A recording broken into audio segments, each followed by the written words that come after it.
Hey everybody, ready to explore Big Stone Lake State Park? I am. Awesome. It's going to be a fun deep dive today. We've got all sorts of sources like Wikipedia, Oh, nice. the Explore Minnesota website, even a couple YouTube videos from people who've actually been there. Ooh, those are always fun. Yeah, it's like having our own mini travel guide. I like it. So Big Stone Lake State Park.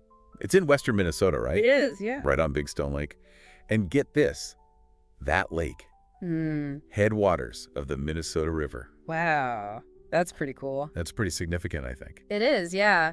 To think that a major river starts, from this lake, it really makes you appreciate how everything's kind of connected. Yeah, like it starts there and then it flows all the way down. Yep. Now, Wikipedia mentioned something kind of interesting. The park's split into two sections, Bonanza and Meadowbrook, Okay. 12 miles apart.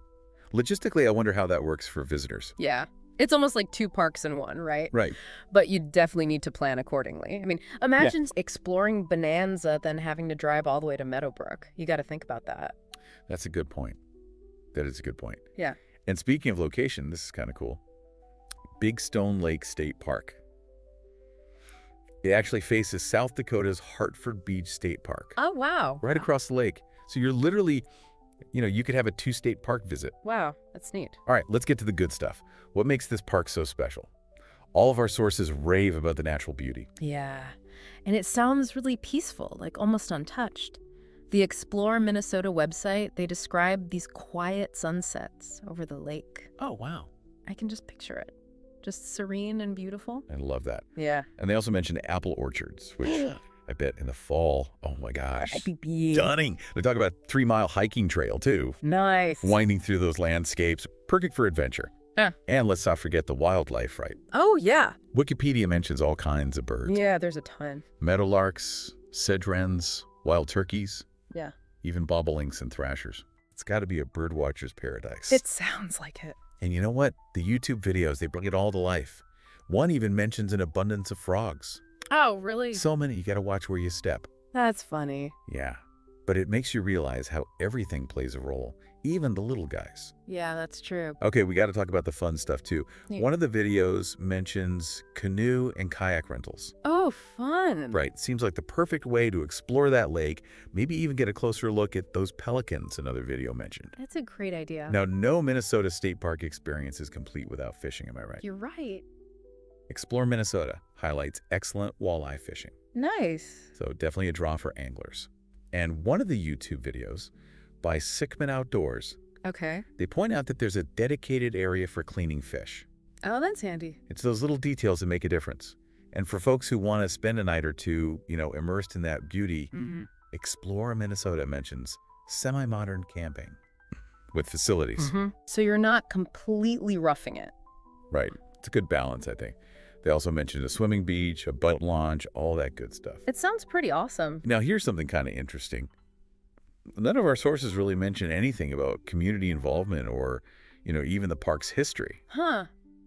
That is interesting. So it makes you wonder, right? It does. You'd think a park like this, it's got to be woven into the community somehow. Right. Maybe there are events, volunteer opportunities. It's like a missing piece of the puzzle. Totally. Makes me even more curious to uncover those stories. Easy too. All right. Well, we've covered a lot of ground here. Yeah, we have. We've got a pretty good picture of Big Stone Lake State Park starting to form. Yeah. But let's take a moment to absorb all this. Yeah, take it all in. And when we come back, we'll dive even deeper, maybe explore those community connections, see if we can uncover any historical nuggets. Who knows what other hidden gems we'll find. Sounds like a plan. All right. We'll be right back. Welcome back. We're ready for more Big Stone Lake State Park, right? Absolutely.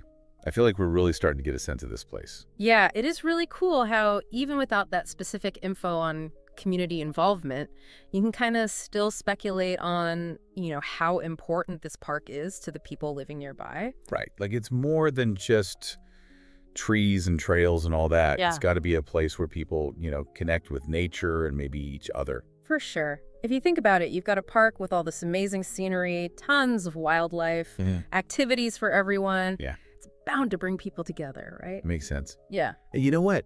It makes me think about its location at the headwaters of that river, the Minnesota River. Oh, yeah. We've been focusing on the lake itself, Right. but that river, it's like a whole other layer to this story. It really is. Big Stone Lake, it's not just a pretty place to visit. It's where this major waterway that flows through the whole state, that's where it begins. It's true.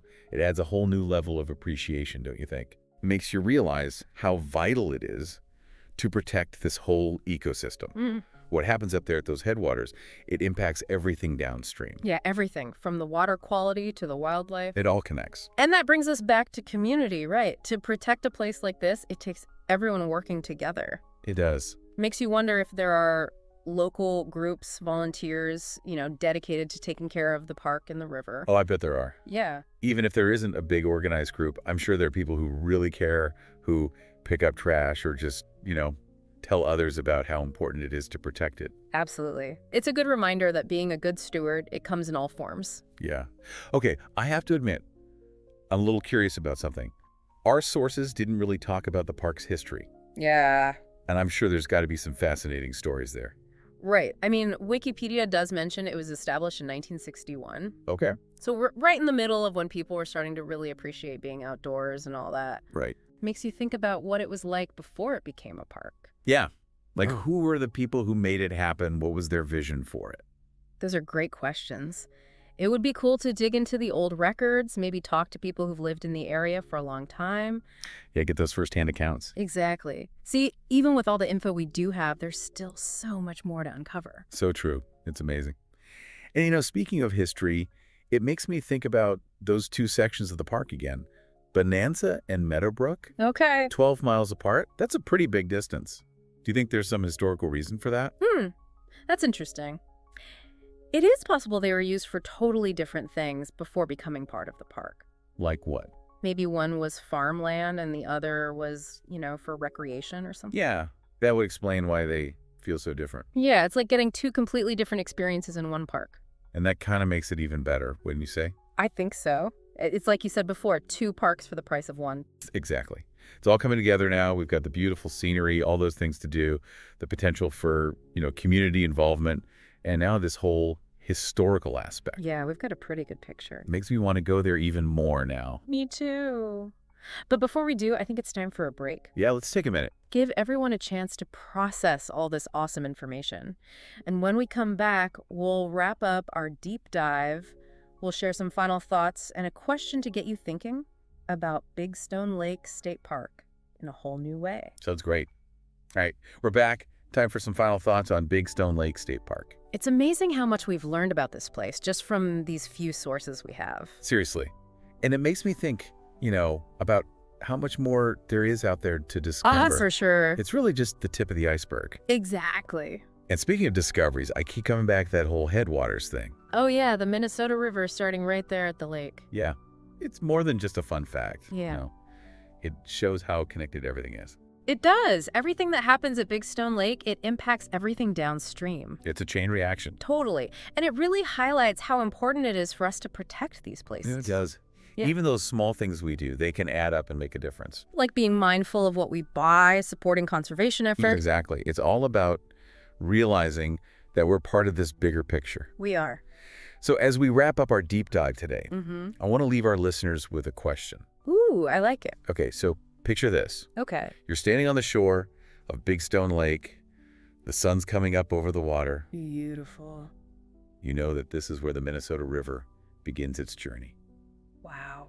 What are you thinking? What are you feeling? That's a great question. Does this place inspire you, to explore more, to get out there and connect with nature, maybe even to do your part in protecting our waterways? Those are definitely things to think about. I think so too.